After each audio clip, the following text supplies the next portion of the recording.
prayer so we can get started with today's lesson.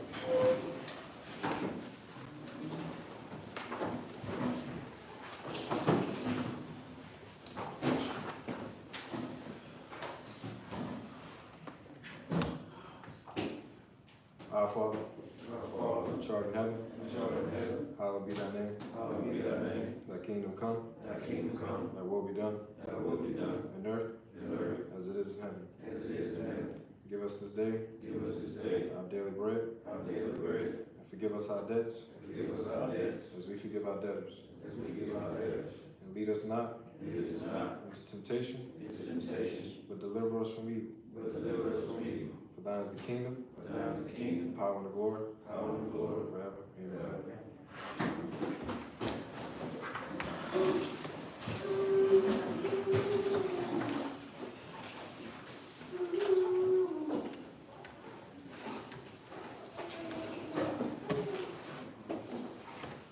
All right.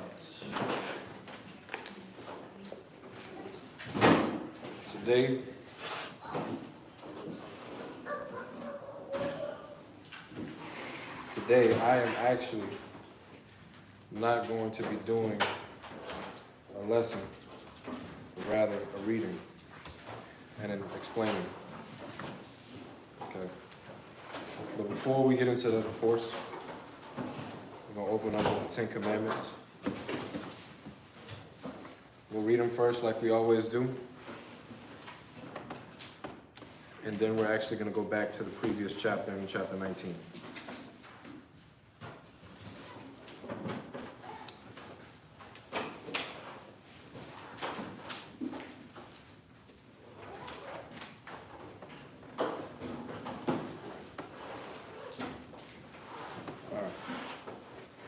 Open up like we always do in Exodus chapter 20. We're going to read verse 1 through 17.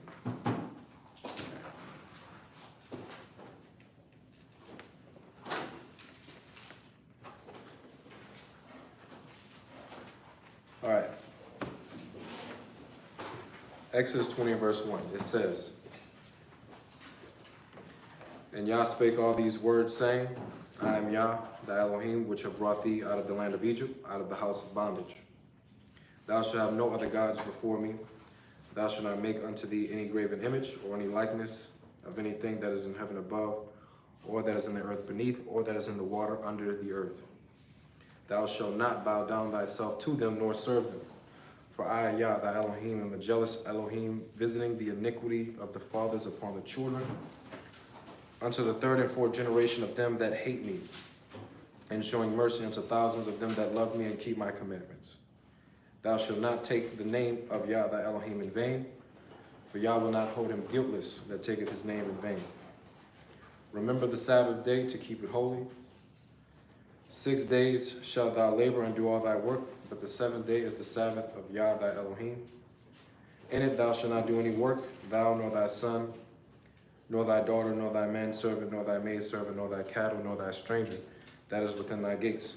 For in 6 days Yah made heaven and earth, the sea, and all that in them is, and rested the seventh day, wherefore Yah, blessed the Sabbath day and hallowed. Honor thy father and thy mother, that thy days may be long upon the land which Yah thy Elohim giveth thee. Thou shalt not kill, thou shalt not commit adultery, thou shalt not steal, thou shalt not bear false witness against thy neighbor, thou shalt not covet thy neighbor's house, thou shalt not covet thy neighbor's wife, nor his manservant, nor his maidservant, nor his ox, nor his ass, nor anything that is thy neighbor's." All right, what we're going to do today is we're actually going to go back to the previous chapter, in chapter 19. Okay? And we're going to build up to chapter 20. And what we're going to do is we're going to break down everything that we read, line by line, point for point. Because what happens is, sometimes we read something, sometimes we read something and think we know what it means because it seems simple.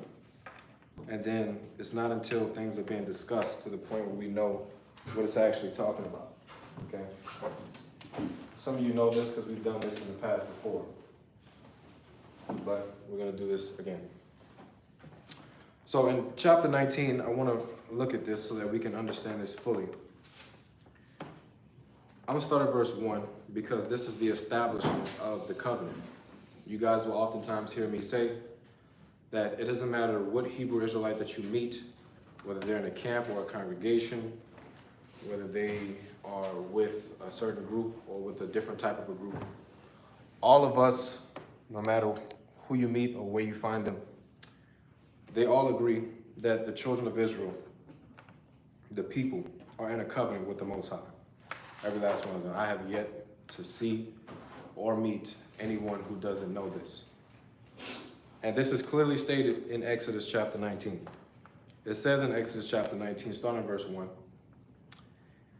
in the 3rd month, when the children of Israel were gone forth out of the land of Egypt, the same day came they into the wilderness of Sinai. Okay? For they were departed from Rephidim and were come to the desert of Sinai and had pitched in the wilderness, and there Israel encamped before the mount. And Moses went up unto Yah, and Yah called unto him out of the mountain, saying, Thus shalt thou say to the house of Jacob, and tell the children of Israel, You have seen what I did unto the Egyptians, how I bare you on eagle's wings, and brought you unto myself. Now therefore, if you will obey my voice indeed, and keep my covenant, then you shall be a peculiar treasure unto me above all people, for all the earth is mine. So I'm going to stop here before we keep going so that we can understand what's being said in these first 5 verses. He starts off by saying, you have seen what he did to the Egyptians before your eyes. So when we read that, we actually did not see that, okay? Those people saw that. You didn't see that. So what you then have to do, living thousands of years later, is you have to go back to the Exodus and read it and visualize it like it's happening before your face. That's what you have to do. Because when he is telling them to obey his voice, he's telling them because he has already established that he has saved them, that he is their power, that he is their God. Okay? So now if you can't really get that part, then you're not going to really understand what a person who would have been here is fully understanding. We will never fully understand it anyway because we weren't there. But the closer you can get is how much you should want to get to that point. And the only way to do that is to envision those plagues, to envision how God came down and did what he did to all the Egyptians' cattle, to their water, to their land, to the people, to killing the firstborn, all those things. You have to really look at that, okay? So, moving forward, he says in verse 5, if we will obey him, okay? Brother Kermit always talks about the conditions, okay? If you obey, then you will be a peculiar treasure to him. But notice he says that all the earth is his. He is the creator of heaven and earth. So that means he controls the power thereof. If he controls the power, he's telling us he'll give that power to us because he has given the earth to the children of men. But specifically, he's telling the children of Israel, specifically among the children of men, that he will give it to them. Okay? All the earth is mine. Verse 6. And you shall be unto me a kingdom of priests and an holy nation. These are the words which thou shalt speak unto the children of Israel. Notice what he says. Who remembers what the job of the priest was? What's the job of the priest? Anybody know?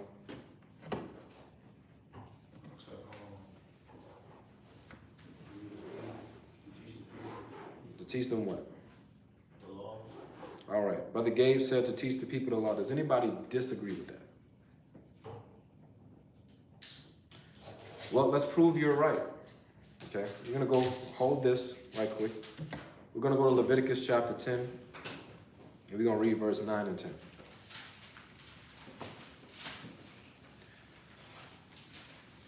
Let's prove that Gabe is correct. Who is the father of all the priests, Gabe? Aaron. Aaron. What does that mean? That means that if you are not a son of Aaron, you cannot be a priest. Okay? Not in this context. So brothers who are called, the chapter 10. Leviticus chapter 10, verse 9 and 10. Okay, Leviticus chapter 10, starting with verse 9 and 10. But the point here is not really about Aaron. The point here is to show what Aaron and his sons' jobs were in conjunction with the people so that we can understand what it means to be a priest, a kingdom of priests, as the Most High just stated. Just to prove that he is talking to Aaron, I'm just going to read verse 1. It says, "And Yah spake unto Moses and to Aaron, saying," all right, so now we're speaking to Moses and Aaron. And then you jump down to verse, I'm in chapter 11. Chapter 10, verse 9 and 10. I'm going to start at verse 8. It says, "And Yah spake unto Aaron, saying, Do not drink wine nor strong drink, thou nor thy sons with thee, when you go into the tabernacle of the congregation, lest ye die. And it shall be a statute forever throughout your generations." It says that you may put a difference between holy and unholy, and between clean and unclean, and that ye may teach the children of Israel all the statutes which the Lord hath spoken unto them by the hand of Moses. So the job of the priest, as we see here, among many things, in verse 11, is to teach the children of Israel the statutes. Okay? Their job is to teach the children of Israel the statutes. That's the priest's job. Among many other things, but that's their job. So if a priest is designed to teach the statutes, then the children of Israel, when he calls us a kingdom of priests, that means we have to teach the Most High statutes. Okay? But you can't teach the Most High statutes if you don't know them. You can't teach them if you don't understand them. So that means we have to know them. We have to understand them in order to properly do them. Okay? So let's go back to that in Exodus 19. We're going to finish that up.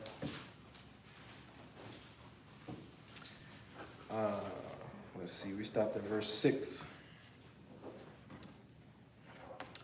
It says in verse 6 again, in Exodus 19, "And you shall be unto me a kingdom of priests and an holy nation."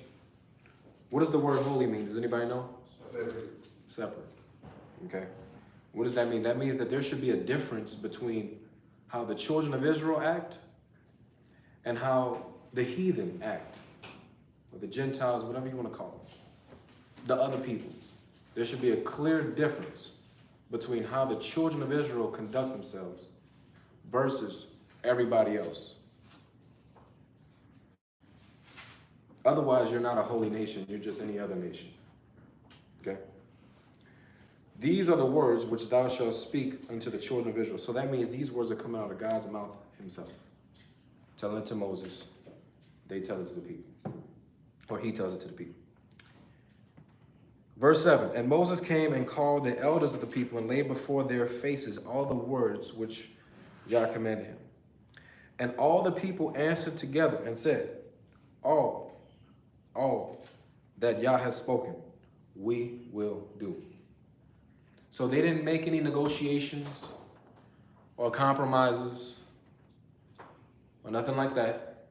They said, whatever he said, that's what we're doing.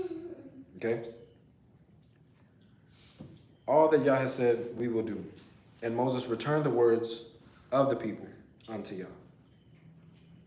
The covenant has been established in word. In word. Okay? Yeah. Verse 10.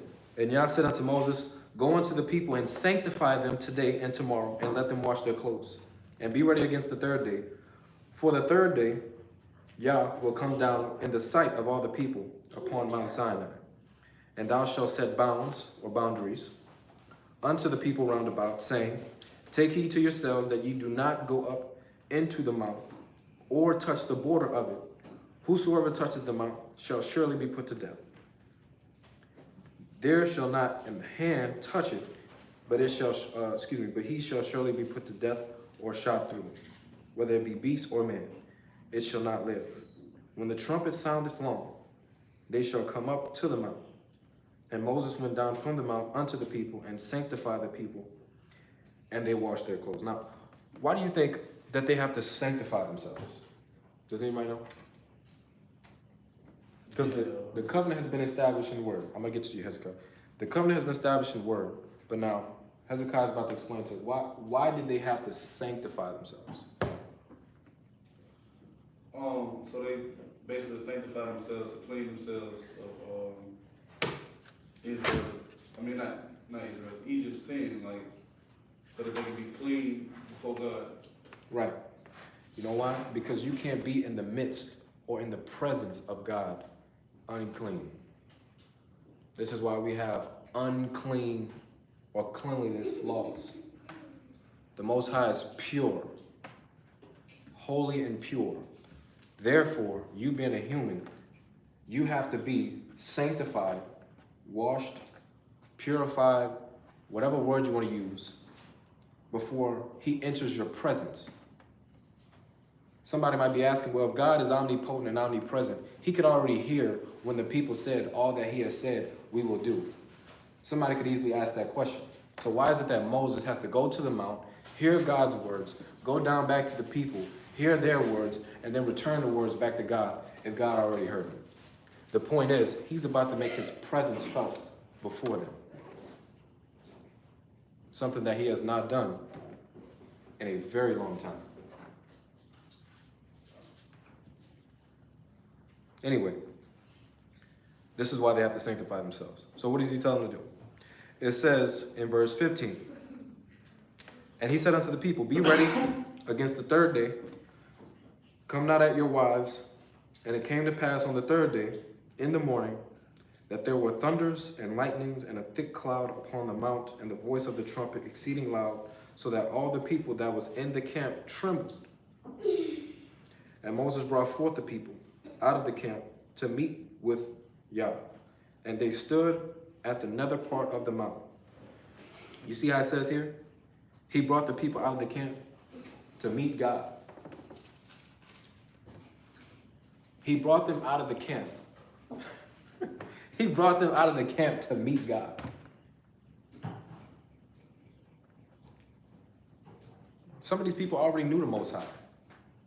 They already understood that he existed. You know, kind of like us. We have never met God, ever.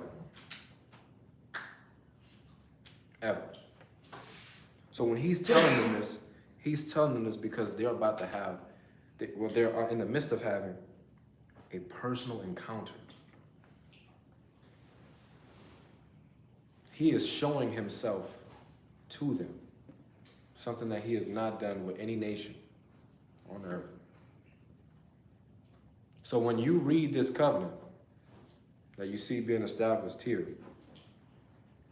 you know, this is what has to come to mind. Okay? So it says in verse 17, I'll read that again. And Moses brought forth the people out of the camp to meet with Elohim, and they stood at the nether part of the mount. And Mount Sinai was altogether on a smoke, because Yah descended upon it in fire. And the smoke thereof ascended as the smoke of a furnace, and the whole mount quaked greatly. And when the voice of the trumpet sounded long, and waxed louder and louder, Moses spake, and Yah answered him by a voice. And Yah came down upon Mount Sinai, on the top of the mount. And Yah called Moses up to the top of the mount, and Moses went up. And Yah said unto Moses, go down, charge the people, lest they break through unto Yah to gaze, and many of them perish. He said, make sure these people are not looking at me too hard.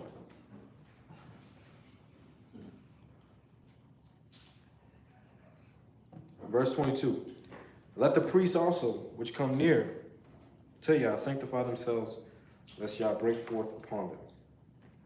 And Moses said unto Yah, the people cannot come up to the Mount Sinai, for thou charged us, saying, set bounds about the mount and sanctify it. And Yah said unto him, away, get thee down, and thou shalt come up, thou and Aaron with thee.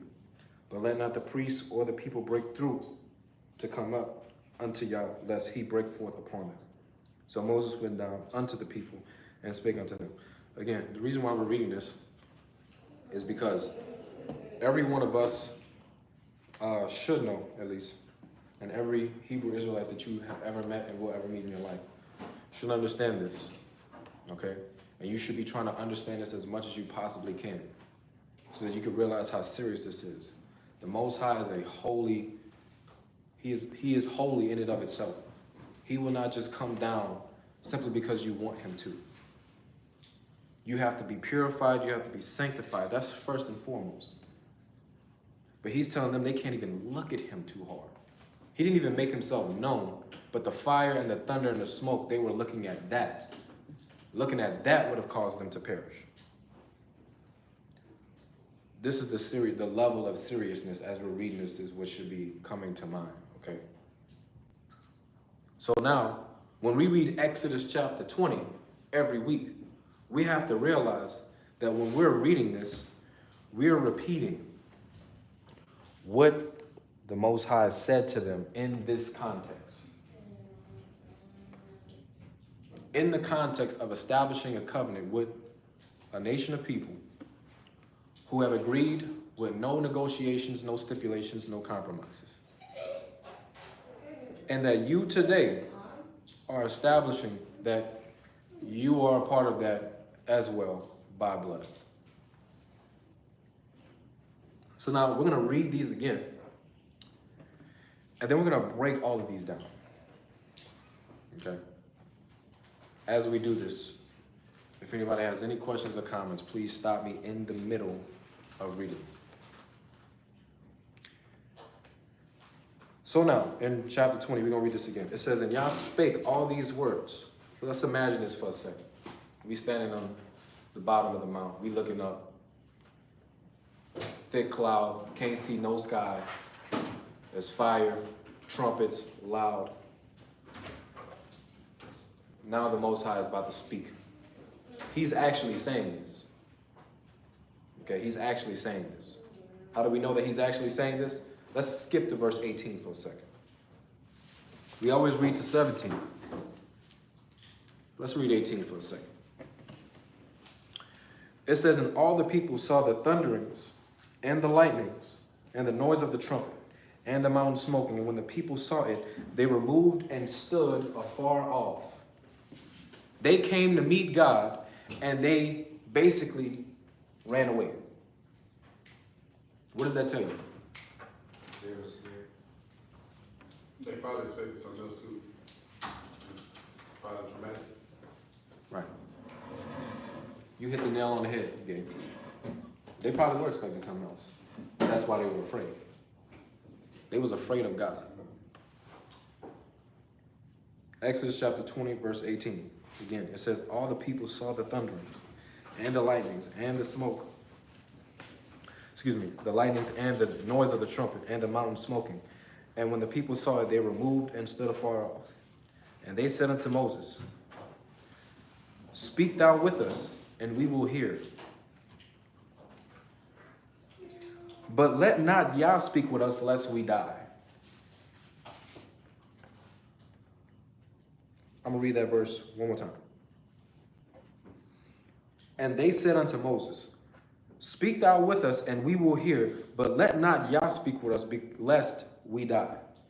They're saying if the Most High kept talking, if he kept giving commandments after the first 10, they'd be dead. Does everybody understand that?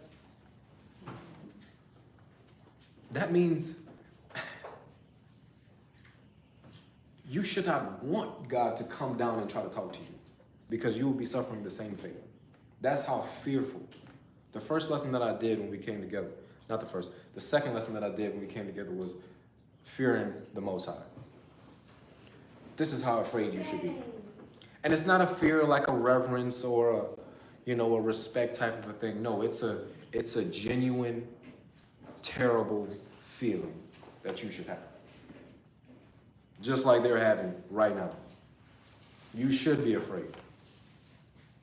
As you're contemplating this in your mind, you should feel some type of, fright, dread. Because if not, it's probably going to be an issue for you down the line. How do we know this? How do we know this? In verse 20, it says, and Moses said unto the people, fear not, for Yah is come to prove you, that his fear may be before your faces, that ye sin not. Somebody might say, well, brother, Moses told them to fear not. He told them to fear not because they weren't going to die. They were afraid of dying. So he told them, fear not the aspect of you dying, but you should fear God, because this is what he can and will do to you if you don't obey.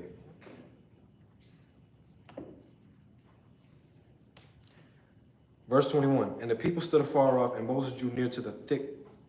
Oh, I'm sorry, let me read verse 20 again.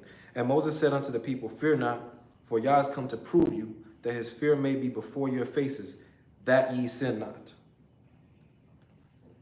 And the people stood afar off, and Moses drew near unto the thick darkness where Yah was. And Yah said unto Moses, thus shall you say unto the children of Israel, you have seen that I have talked with you from heaven. You shall not make with you gods of silver, nor shall you make unto you gods of gold. An altar of earth thou shalt make unto me, and shalt sacrifice thereon thy burnt offerings and thy peace offerings, thy sheep and thine oxen. In all places where I record my name, I will come unto thee, and I will bless thee.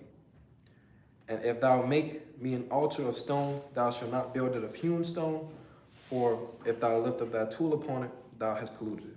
Neither shalt thou go up by steps unto mine altar, that thy nakedness be not discovered thereon. So, the point that I wanted to read here is the fact that the people were genuinely afraid whenever they met God. Okay? And he actually spoke these words. So now, we're going to read these commandments again. I'm going to break these down as much as we possibly can, because I find sometimes... Yes, sir. Question. Yeah, go ahead. He says in 24, in all places where I record my name. Right. So how do we know today what places he records his name? Abraham, Isaac, and Jacob found those places. There's 7 spots. Mm-hmm. All right. Abraham did 4, Isaac did 2, Jacob did 1. Those places, I don't know all 7 of them, but I know for sure one is Jerusalem, one is Bethel, one is Hebron, one is Beersheba. But you would have to read in Genesis where Abraham, Isaac, and Jacob made altars. Mm-hmm. It's specific. A good example for you to read, just to give you one, is in Genesis chapter 28. In Genesis 28, Jacob is about to marry. He's about to go and find a wife, okay? And he lays down on a pillar, on a rock to go to sleep. And when he sleeps, he sees a ladder coming to and fro down heaven, all right? And what does he do when he awakes from that? He builds an altar there, because that's a place where the Most High made him to understand that that's a place where he put his name. Anything thereafter is going to be places where, like Shiloh, for example, in Joshua, the Most High recorded his name there, and that's when we did feast days, etc., before Jerusalem was chosen. So he marks those territories. When you read the Bible, you'll see it. Like when you read it through, you'll see it.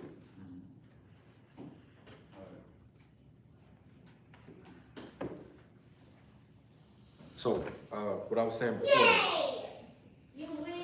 I find that with some of these commandments, it seems simple until you actually go over it. Okay? It seems simple until you actually go over it. So let's look at this for a second. In verse 2, it says, I am Yah thy Elohim, which have brought thee out of the land of Egypt, out of the house of bondage. Thou shalt have no other gods before me. What does this mean? Well, I'm not asking that to you guys, it's rhetorical. What does this mean? When God says you shall not have any other gods before me, before means in the presence of, okay? You know how like in modern days, we use the word before to precede something. So it's like, well, I can serve the Most High first, but then I can serve something else, as long as this something else is not before the Most High, right? This is not what that's saying, okay? Before means in the presence of. This is Old English, so you have to remember that. This is not modern English. For those of you who might have watched any type of old royalty European shows, you'll see that people kneel before a king or a queen, right? That's in the presence of, okay? God is omnipresent, especially when it comes to our land, okay? So when he says you should not have any other gods before him, this is talking about at all, period, okay?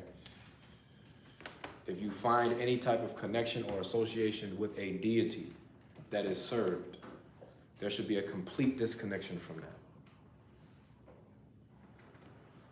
Verse 3 or verse 4, thou shalt not make unto thee any graven image or any likeness of anything that is in heaven above, or that is in the earth beneath, or that is in the water under the earth.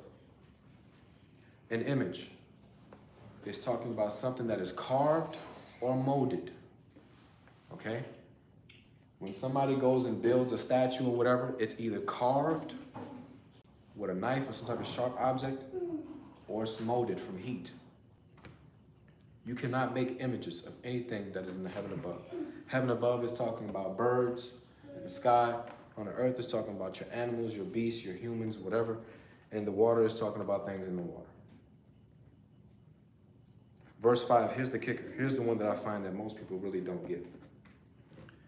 Thou shalt not bow down thyself to them, nor serve them. See, people think because I'm not literally taking a knee, right, or bowing my head to a deity or a statue, that's not serving. Let me explain to you. Serving is about participating in the rites and rituals that God demands for appeasement. Every God has something that they want you to do. Just like the Most High requires sacrifices, oblations, keeping the commandments, etc., feast days, you'll find that these other deities have similar concepts. They have holidays that they have for themselves. They have participations in rituals and rites that they have for those gods. Even if you don't know that that's what you're doing, you are still participating in those rites, and therefore you are serving other gods, even if it's unbeknownst to you. This is why we talk about the Christmas and the Easter so much. It's not about the fact that it's a nice holiday where family comes together. All that's irrelevant. The fact of the matter is, when he spoke this to them, to their face. They were afraid. He did it on purpose so that they wouldn't sin, and then he gave them these.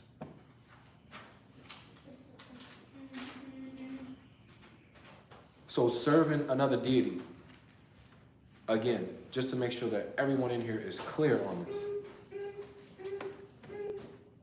is when you participate in any act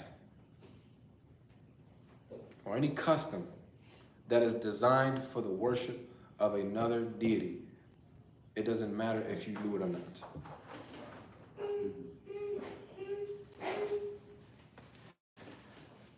Verse 5, thou shalt not bow down thyself to them nor serve them, for I, Yah, thy Elohim, am a jealous Elohim, visiting the iniquity of the fathers upon the children unto the third and fourth generation of them that hate me. When you read throughout this Bible, you will find that God will punish not just you when you do stuff.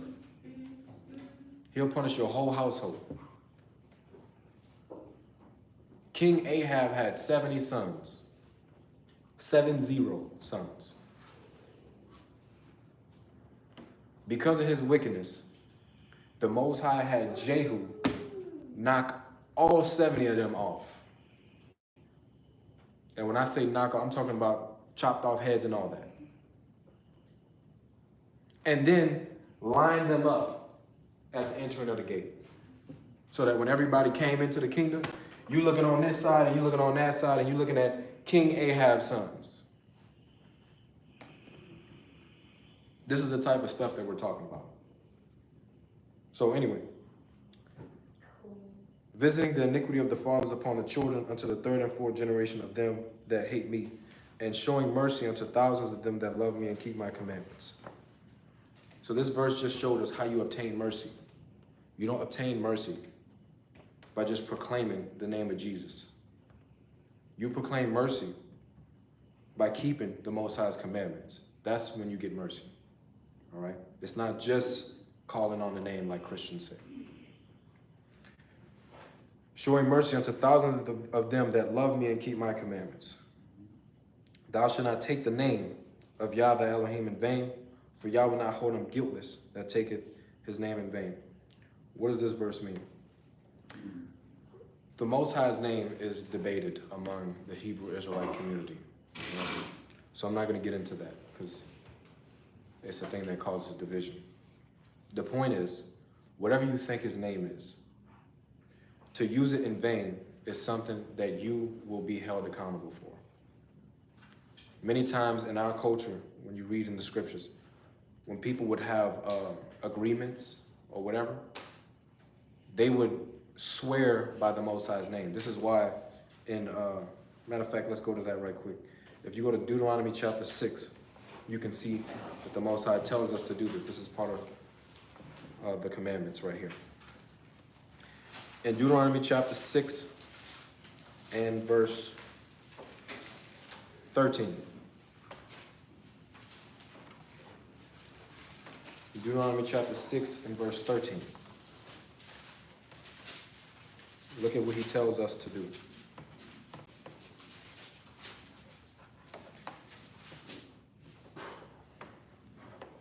Verse 13 says, Thou shalt fear Yah thy Elohim, and serve him, and shall swear by his name. So whenever we would establish agreements with each other, whenever we would come to some type of terms or conditions, we would swear by him. And that's supposed to be surety that whatever was just established is going to be held to account, right? That was the surety. You didn't really need a contract, right? You didn't really need a judicial system where you could bring somebody to court because y'all had an agreement and the other person didn't live up to their portion of the agreement. It should have been, we all fear God. We all saw him speak to us. And we are all afraid of the judgment that he will give to us if we don't do what he says to do. So if I make an agreement with you or whoever, and we establish that by saying, swearing on God, that should have been done. But the fact of the matter is, that was not done. And this is why Christ later in Matthew chapter 5 tells you not to swear at all. Okay?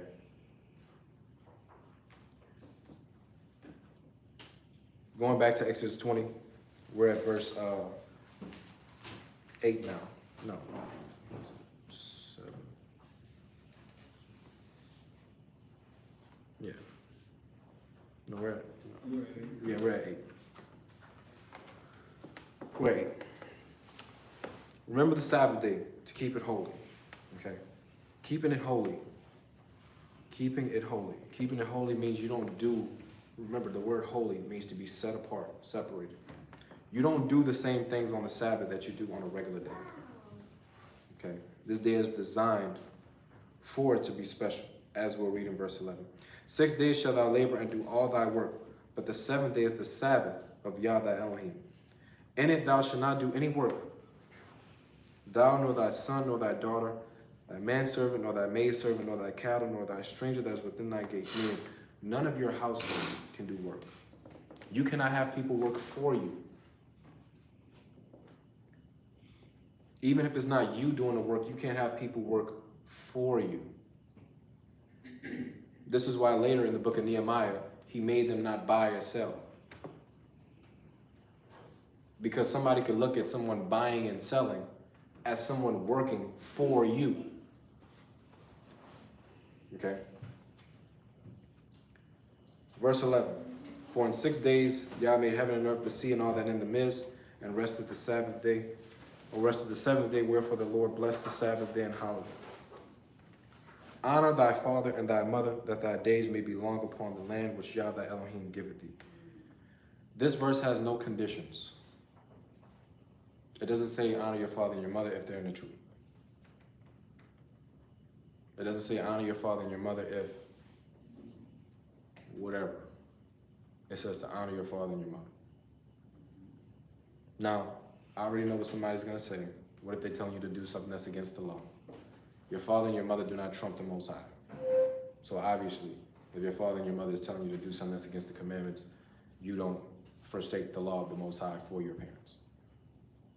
But your father and your mother are to be honored as long as they live, no matter what the situation or circumstance is, no matter if you feel like that you know more than them or whatever the case may be. There is no,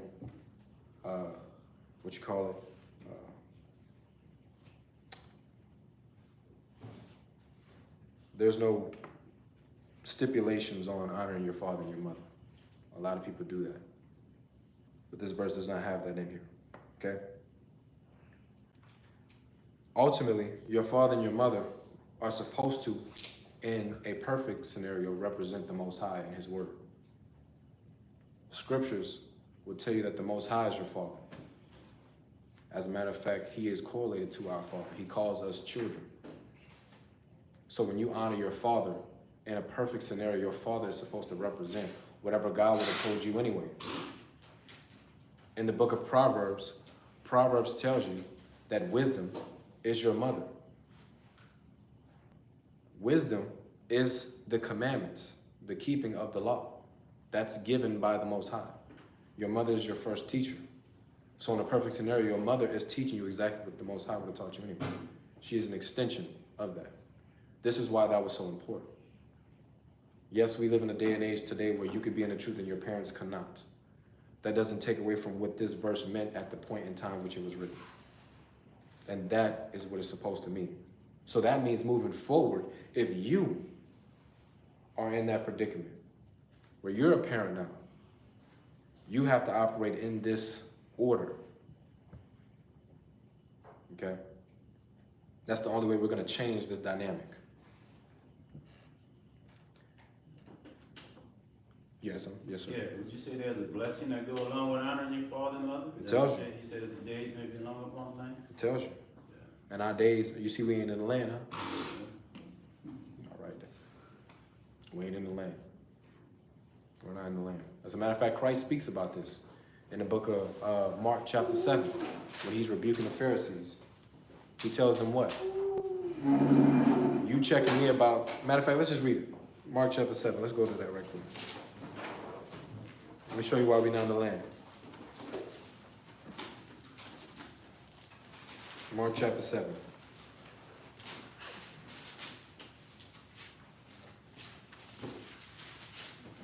me show you why we're not in the land.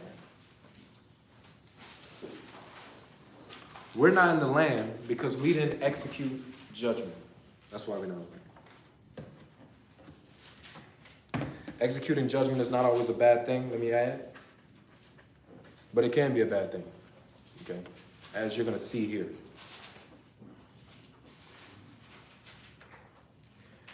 This is the book of Mark chapter 7. We're going to start at verse 6. In Mark chapter 7, starting at verse 6, let's see what the Messiah said. He answered and said unto them, well has Isaiah prophesied of you hypocrites. As it is written, this people honoreth me with their lips, but their heart is far from me. See, it's funny. We can always look at somebody else and see that someone else's heart is far from God. That's irrelevant. You need to be asking yourself if your heart is far from God. How do you know if your heart is far from God or not? You live in hypocrisy. You honor God with your lips, but when His word says to do something, it don't get done. That's heart being far from God. That's the evidence. That's the proof. We'll see what example He gives. Howbeit in vain do they worship me, teaching for doctrines of the commandments of men. For lying aside the commandment of God, lying aside the commandment of God. There is no commandment that you can lie aside unless it is specifically stated, this can't be done. That means every commandment is on the table until it's not on the table. Lying aside the commandment of God, you hold the tradition of men, as the washing of pots and cups, and many other such like things you do. One of the first things that we realize about the Christian church is they changed the Sabbath day from Saturday to Sunday. A man did that. And subsequent men follow after that. Verse 9, he says, oh, did I skip verse 8? No, verse 9. Full well you reject the commandment of God that you may keep your own tradition. Look what he says. For Moses said, honor your father and mother. We just finished talking about that, right? He's quoting Exodus 20, verse 12. And whosoever curseth his father or mother, let him die the death. We're going to read that today too. But you say, if a man shall say to his father or mother, it is Corban, that is to say, a gift, by whatsoever thou mightest be profited by me, he shall be free. Let me tell you guys something. A lot of people believe that Christ came to give grace, and he did. What he's telling you right here is the reason why we got kicked out of the land is because people didn't get executed because they didn't honor their father and mother. He just told you that right there. Meaning, I could curse my father and my mother, and when I get to the judges, and I stand before the judges, here, brother, this is a $1,000 laptop. I give it to you if you don't kill me. I could use the laptop. All right, you good. What he is telling you here, it says, for Moses said. When he says Moses said, Moses is not the actual one that's saying it. Remember in Exodus 20, this is why you got to keep all these things in perspective. The only reason why God didn't say it is because when he gave those 10, the people were so afraid and they told him in verse 19, you speak with us, don't let God speak with us because we will die. So when he's saying this, this is God saying, if a man curses his father or mother, let him die the death. And if you didn't do it, if the judges did not execute this person, well, now you see it, we out the land.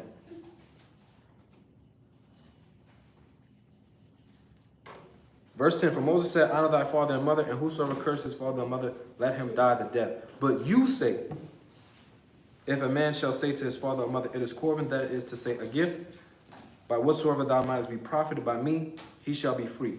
And you suffer him no more ought to do for his father or his mother, making the word of God of none effect through your tradition, which you have delivered, and many such like things you do. You know how you make the word of God mean nothing? When it says that you're supposed to execute this judgment for this sin, or you're supposed to do this because of this deed, and it don't get done. That's lying it aside. That's making it of none effect. So now, let's go back to that right quick. Exodus 20. Honoring your father and your mother. He says to honor your father and mother, that your days may be long upon the land. As we can see clearly, we are not in the land. It means we weren't honoring our father and our mother, whether carnally or spiritually.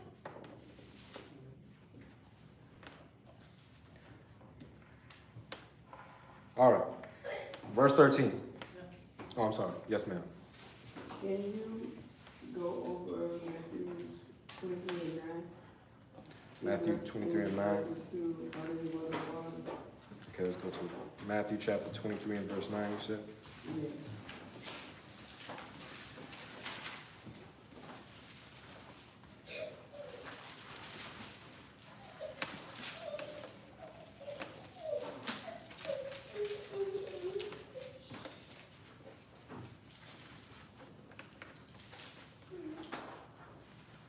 Matthew chapter 23 and verse 9.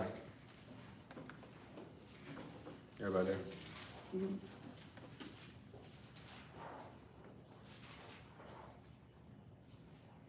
Verse 9.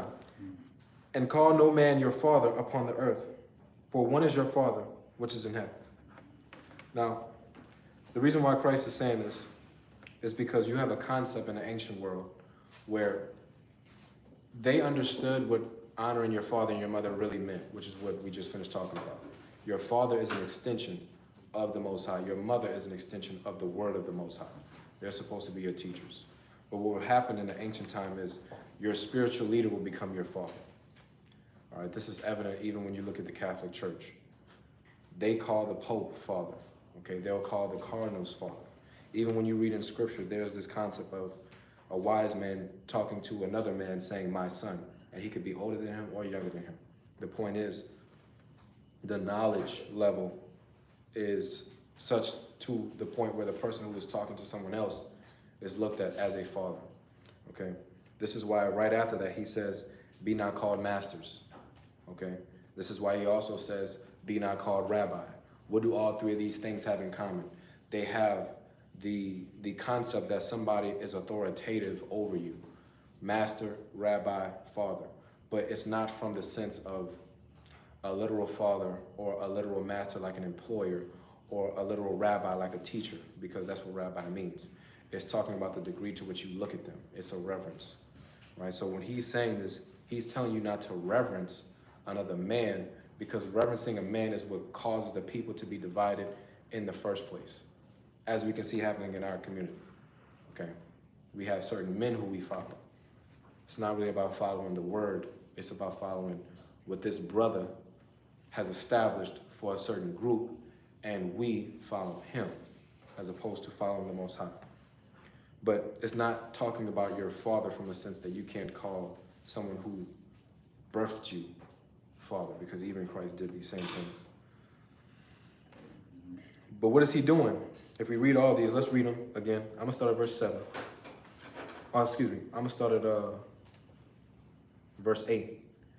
Be not called rabbi, for one is your master, even Christ, and all you are brethren. What is he reinstilling here?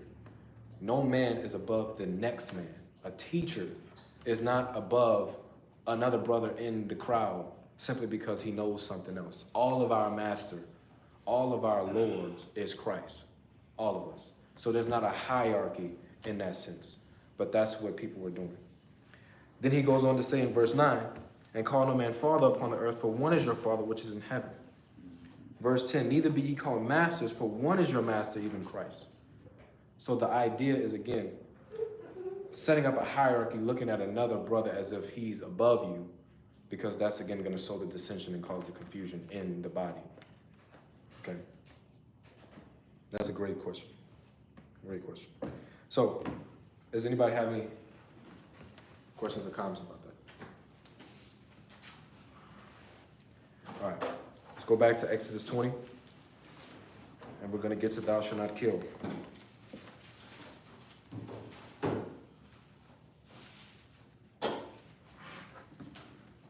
We should know all these commandments by heart, by the way.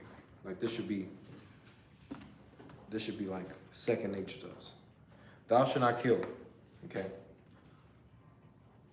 Thou shalt not kill is not talking about anything other than murdering someone presumptuously.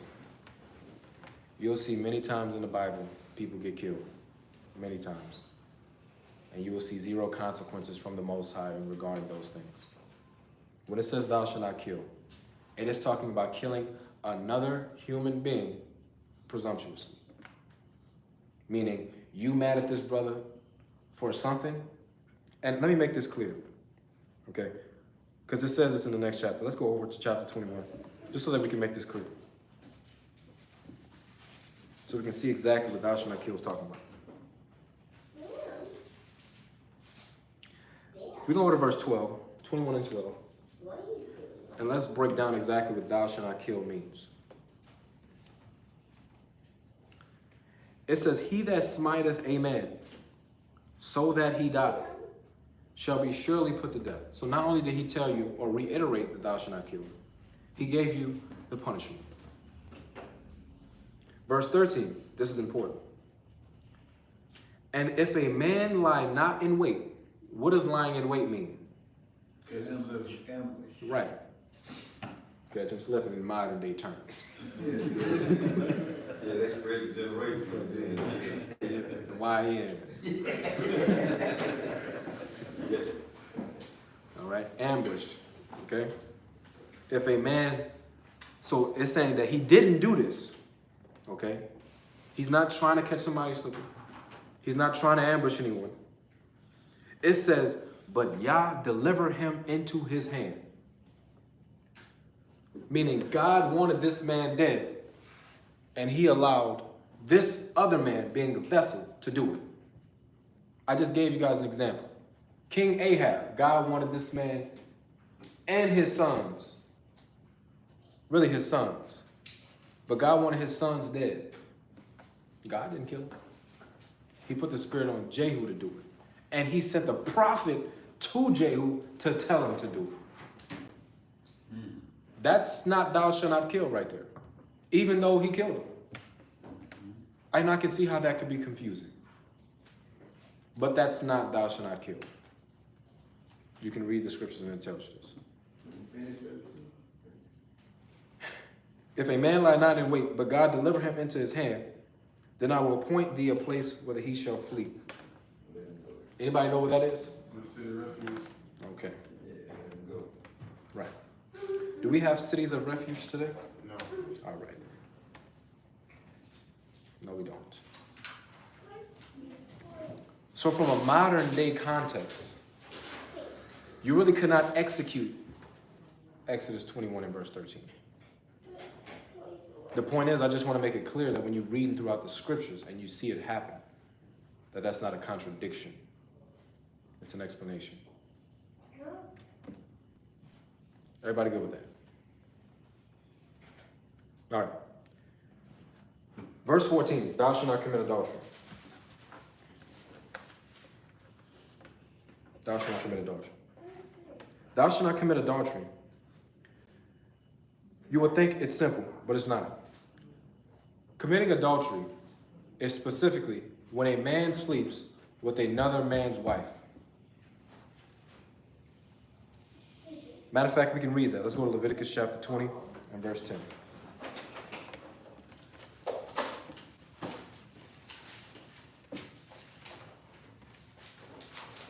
It'll literally say this word for word verbatim.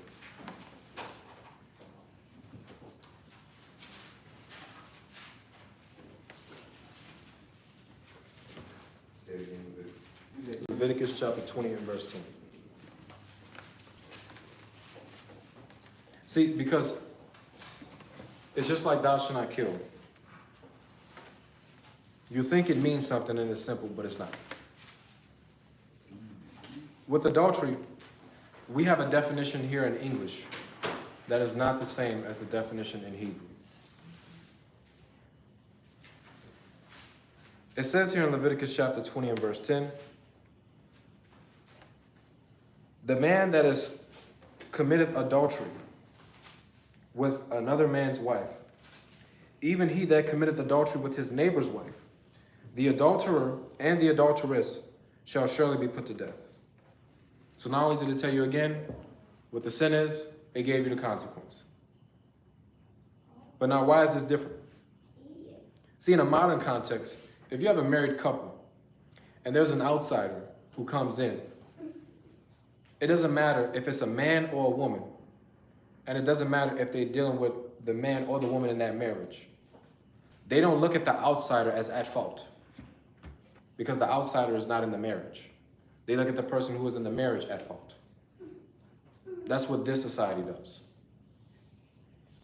In the scriptures, it said the adulterer, which is the outside person, and the adulteress, which is the person on the inside, both of them are put to death at the same time, I might add. I also need to point out that adultery is not predicated on the status of the man, but it is predicated off the status of the woman. This is why it says, he that committeth adultery with another man's wife. Even he that committeth adultery with his neighbor's wife, the adulterer and the adulteress shall be put to death. This is why both parties are put to death. So again, I just want to make this clear. Adultery is when a man sleeps with another man's wife. You will read in the Bible, you'll have men who will have multiple wives or whatever the case may be. And you might ask the question, well, how is it that this man didn't commit adultery if he has another wife? Wouldn't that make him and the woman an adulterer and then they have to get put to death? No. Because adultery is not predicated off of the status of the male, it is predicated off the status of the female. Meaning, if a man has woman A and she's not married and they married to each other, that's no problem. That's a lawful marriage. If this same man sees woman B and she's also not married and they get married, that's also a lawful marriage. However, if this man, whether he's single or not, sees another woman and she is married to someone else, it doesn't matter if he is already in a marriage or not in a marriage. If that man takes that woman, that man and that woman will be put to death. That is what this law is saying. And that's the only way you can understand that when reading the Bible.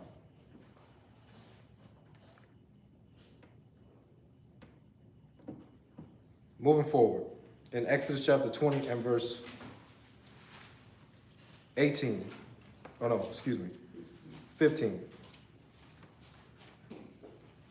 Thou shalt not steal.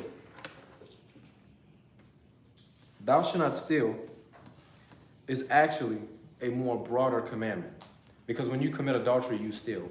You've stolen another man's wife.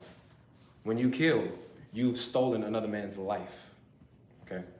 So stealing is a bit broader of a law. When the Bible says thou shalt not steal, your punishment is based off of what you have stolen. If you've stolen somebody's life, or if you've stolen somebody's wife, we've seen the answer to that is death. Well, if we go to chapter 22 in Exodus, let me show you an example of when it's not death. Doesn't make it right, but it's not death. Exodus chapter 22 and verse 1. Notice the man here is stealing. Notice what he's stealing. Exodus 22 and verse 1. It says, if a man shall steal an ox or a sheep and kill it or sell it, he shall restore 5 oxen for an ox and 4 sheep for a sheep. So we see here that there's degrees to stealing. And your punishment, if you decide to go such a route, which you shouldn't, but if you decide to go such a route, your punishment varies on what you have stolen. That make sense? All right. 16. Exodus chapter 20, verse 16. Thou shalt not bear false witness against thy neighbor. Technically,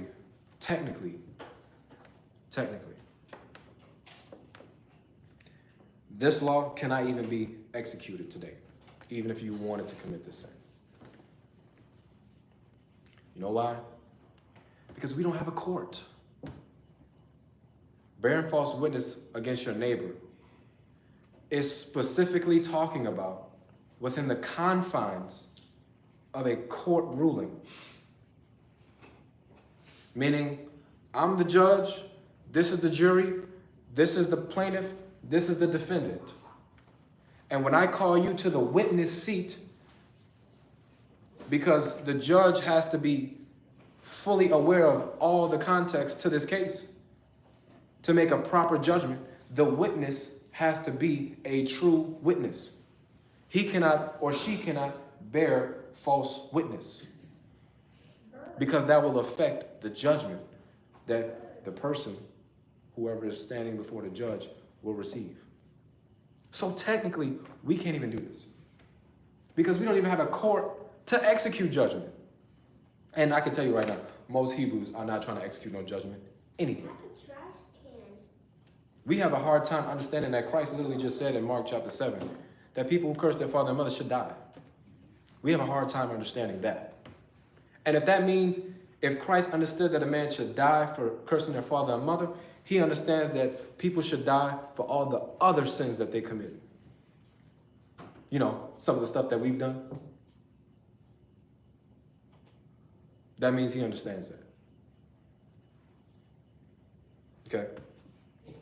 So, we really can't even do this. Yeah, go ahead. Oh, you said technically we can't do this. Technically, no. Does that mean lying on someone is not against the law? No, because there's another law that talks about that. There's a different law. Yeah, I was about to go there. Yeah, I was about to go there. Trust me, no stone will be left unturned. You're going. Yeah. Matter of fact, let's go to now. Let's go to Leviticus chapter 19. Okay. And we're going to read what is actually occurring when people say, you bearing false witness on me, when they're just talking about lying. Okay.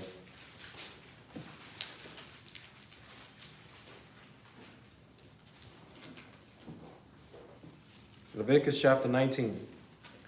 We're going to read verse 11.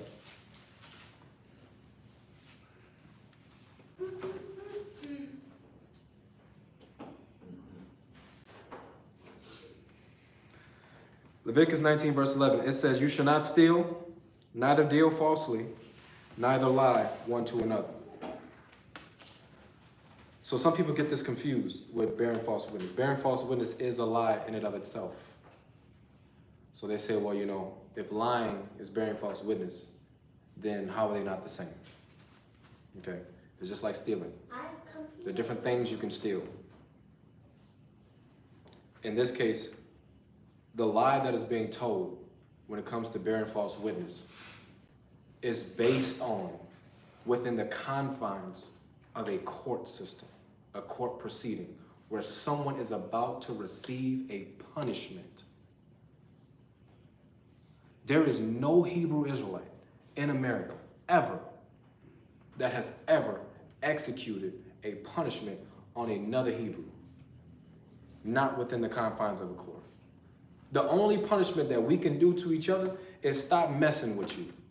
That's the only punishment that somebody, because if I kill you, then the white man's gonna get involved. If I steal from you, then the white man's gonna get involved. We don't have our own government. We don't have our own court system.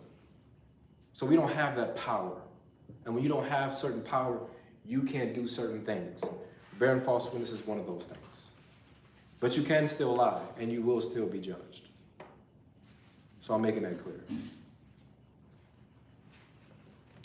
Does everybody see the difference? Or do I need to explain that a little bit further? So you're saying because we don't have, Israel don't have the court system, because you can't, because you go to the legal courts here, a person could bear a false witness on you in the court system that they have set up. Right. But you mean, I get what you're saying. Yeah. But if you do it in their court system, you're right. It's basically the same thing. Yeah. But see, this is the difference, right? Their court system does not uphold this law. So when he says bearing false witness, it's because we're upholding this law, okay? These people do not uphold this law right here. So let me explain why that's important. Just to give you an example.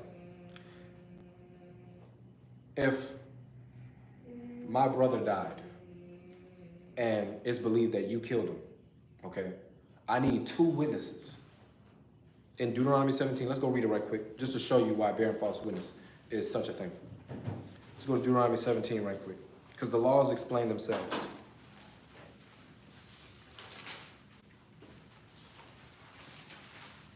Deuteronomy 17, and let's see what I want.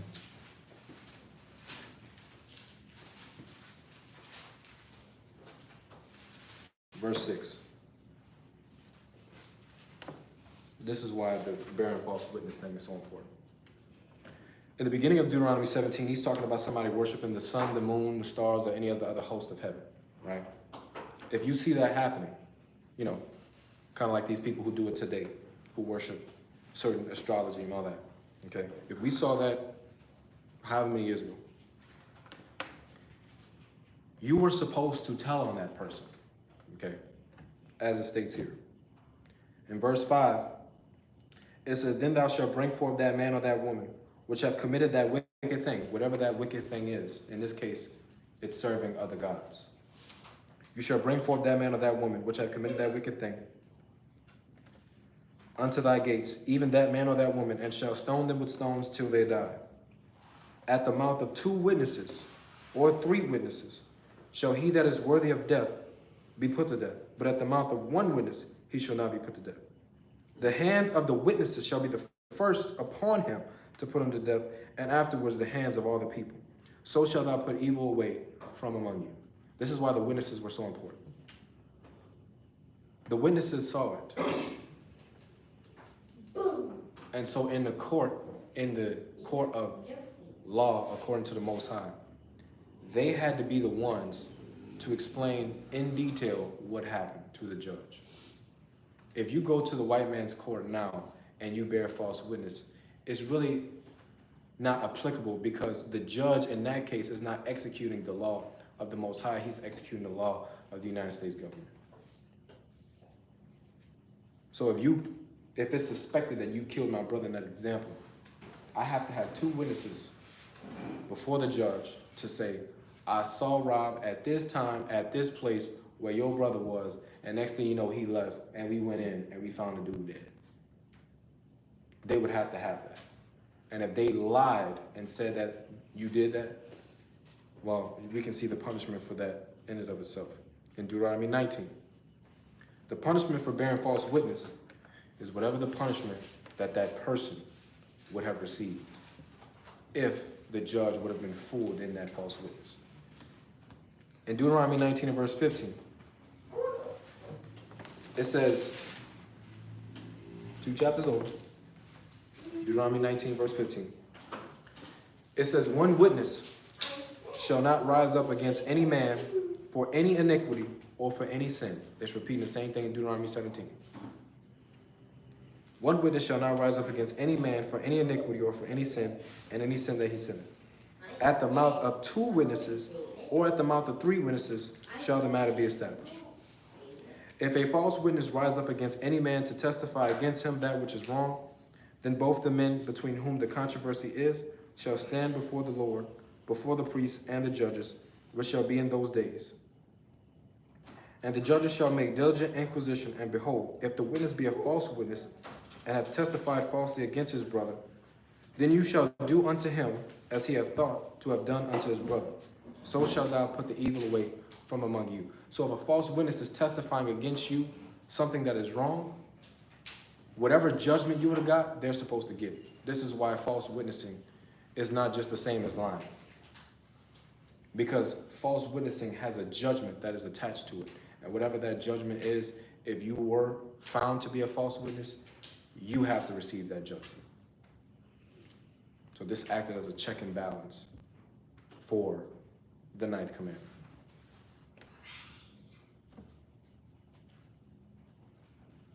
Everybody clear on that? All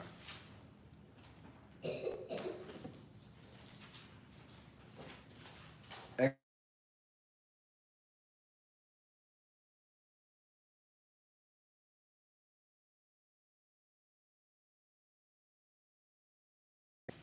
It says in verse 17, thou shalt not covet thy neighbor's house. Does anybody know what covet means? To desire, what's that? Right. To want something. To desire, to want after. Okay? This is a spiritual law. Okay? Really, all of these laws are spiritual. But this one is more obviously spiritual because you can't really know if somebody does this or not. Okay? When it says not to covet, this is the seed of everything else that we just finished reading about. From the killing, to the stealing, to the committing adultery, to all of those things. That's the seed to it. Before you can steal a man's house, you probably have to kill him. Okay? He's not just gonna let you take it. Before you can steal a man's wife, you probably have to be looking at her. Okay? Before you can steal another man's possessions, like we read in Exodus 22, the ox or the ass or the sheep, you probably have to want it yourself. So this commandment is talking about the seed of those things. It says, thou shalt not covet thy neighbor's house, thou shalt not covet thy neighbor's wife, nor his manservant, nor his maidservant, nor his ox, nor his ass, nor anything that is thy neighbor's. And this is what Christ was referring to in Matthew 5 and verse 27 and 28. Okay. So I wanted to read these and really go over them, as well as many of the other laws, because it's not just these 10, obviously, so that we can get a clear basis on what these things actually mean, all right, and how we're actually supposed to be living. All these things are applicable, except for really bearing false witness, but the point is, you should never want to do that anyway. So I'm gonna end off today's lesson with that. Does anybody have any questions or comments about anything that we went over today? Yeah. Yeah, there was a example that I had just read the other night. With I think it was in Ruth, and it was a nice looking lady who was taking a bath, and I think 2 judges was like peeking in on her or something. You're talking about the book of Susanna, yeah. Okay, yeah, the book of Susanna, yeah. So like the lady, I got you. she had, basically they bear false witness on the lady. That's And correct. said that, She committed adultery. yeah, and then, okay, but the way that one went, like towards the end, with how the young dude figured it out was kind of flat too. Like he kind of got them separate, and they gave 2 different answers. What tree? What you? For those of you who do not know, what Hezekiah is referring to is the book of Susanna in your Apocryphas. It's a short book. It's about a woman who was married. She was a beautiful woman. At the time, we had judges, so we were still executing the Most High's commandments, even in captivity. We were in Babylon at that time, but the Babylonians had a system to where they let people self-govern. Our Hebrew Israelite communities would still execute the Most High's laws, meaning if somebody was caught doing something that was worthy of death, we'd kill them, okay?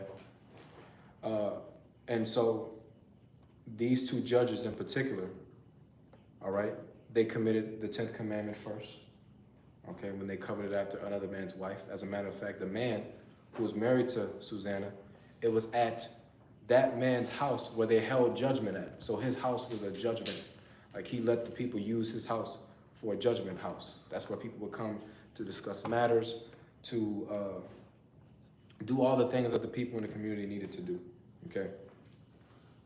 They bear false witness on her because they actually tried to have sex with her and they got caught. Yeah. Then okay.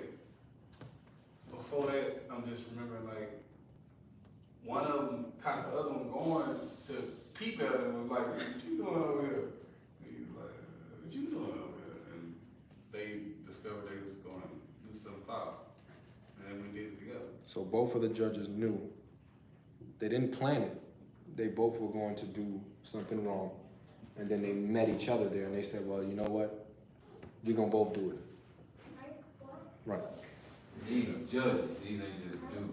No, these Yeah, are judges. Wow. These are judges. Why do you think I mentioned Susanna?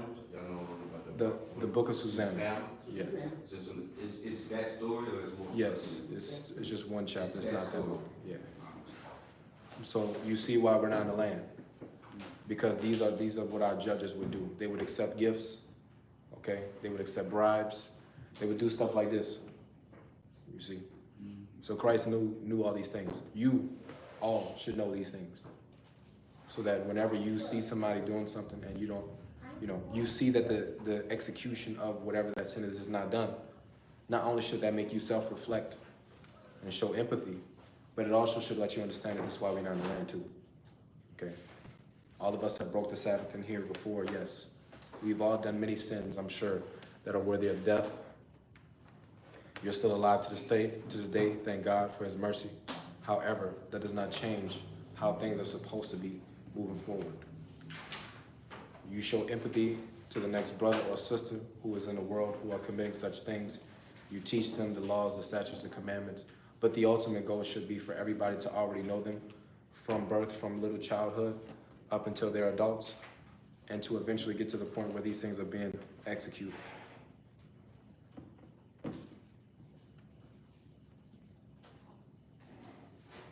What were you about to say something again? How can you cover another man's manservant? Easy. You have an example of this with Nabal in 1 Samuel chapter 15. Nabal is a rich man, he has many servants. When David returns his cattle to him, Nabal says that his servants are lazy and they're wicked, right? When really he was just overworking them. The point is, he could look at another man's servants who operate like he wants to operate and want to have them as his servants, which is the point. So what could he do? If you have servants and I have servants, and I'm the one who's coveting after your manservant, I can come to your manservant and say, how much is Gabe paying you? I'll give you a little more. And then he can break y'all agreement to come work for me.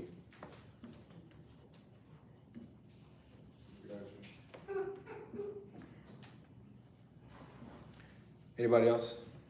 Any questions or comments? All right. Let's close out today's Sabbath service with prayer, and that'll be the end for today.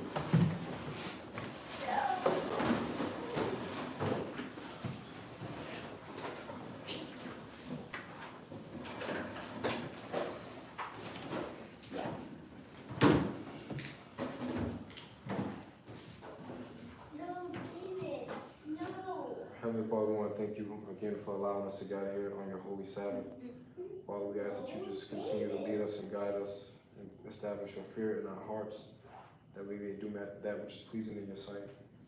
We ask that you have mercy upon us and forgive us for all of our sins, iniquities, and transgressions, and restore your covenant with Abraham, Isaac, and Jacob. In your holy name we pray. So be